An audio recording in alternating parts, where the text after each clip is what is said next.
Bonsoir à tous, merci à vous qui nous rejoignez sur InfoLive TV. Voici tout de suite les grands titres de l'actualité de ce lundi 11 février. Malgré les espoirs formulés par le président George Bush, un accord de paix entre Israël et les Palestiniens ne verra peut-être pas le jour avant la fin de l'année 2008. C'est du moins ce qu'a affirmé ce lundi le vice-premier ministre israélien Chaim Ramon.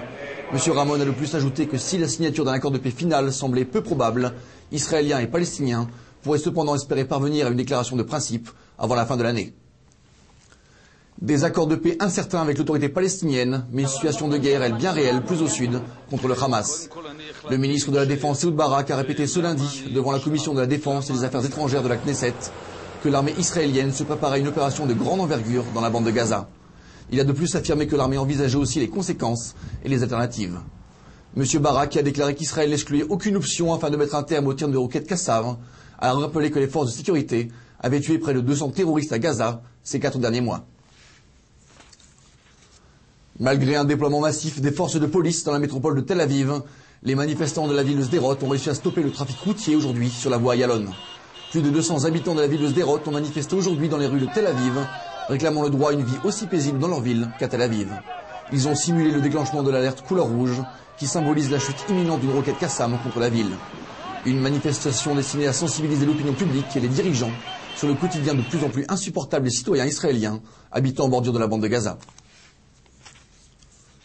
De l'autre côté de la frontière, à Gaza justement, les dirigeants du Hamas et de sa branche politique ont singulièrement augmenté leur protection rapprochée et diminué leurs apparitions publiques ces derniers jours. Ceci par crainte d'une tentative israélienne d'élimination ciblée. Selon le quotidien Al-Quds Al-Arabi, publié ce dimanche, l'ancien premier ministre du Hamas, Ismaël Haniyeh, aurait désormais adopté un mode de vie souterrain par crainte d'une attaque israélienne. Preuve s'il en fallait, le porte-parole du Hamas, Fawzi Barhoum, a déclaré ce lundi prendre les menaces israéliennes très au sérieux. Le président iranien Mahmoud Ahmadinejad a déclaré ce lundi que l'Iran était sur le point de lancer en direction de l'espace 2 nouveaux missiles destinés à mettre sur orbite le premier satellite de fabrication iranienne. Le premier engin de ce type, lancé au début du mois de février, avait été un succès. Le président de la République islamique a ajouté que son pays disposerait d'un satellite iranien en orbite avant la fin de l'année 2008.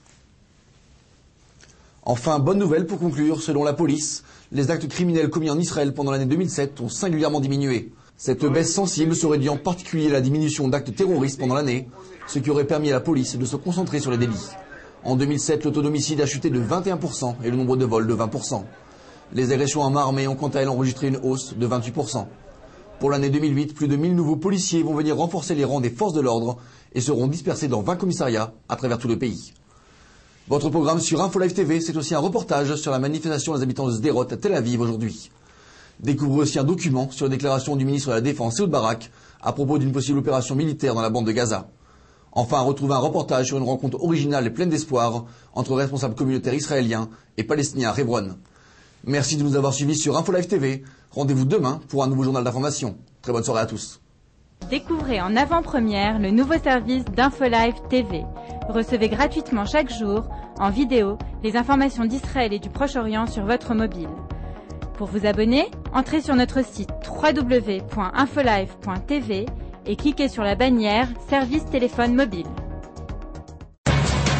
Aujourd'hui, le monde entier parle d'Israël. Mais qui parle d'Israël au monde entier, en temps réel, en 4 langues et en direct de Jérusalem? InfoLive.tv, la première chaîne de télévision internationale israélienne. 24 heures sur 24, 7 jours sur 7, suivez de l'intérieur l'actualité d'Israël et du Moyen-Orient. Des reportages, des interviews, un grand journal et des flash infos en images dès que l'actualité l'exige. InfoLive.tv, votre regard direct et vrai sur l'actualité d'Israël. Retrouvez InfoLive sur internet www.infolive.tv.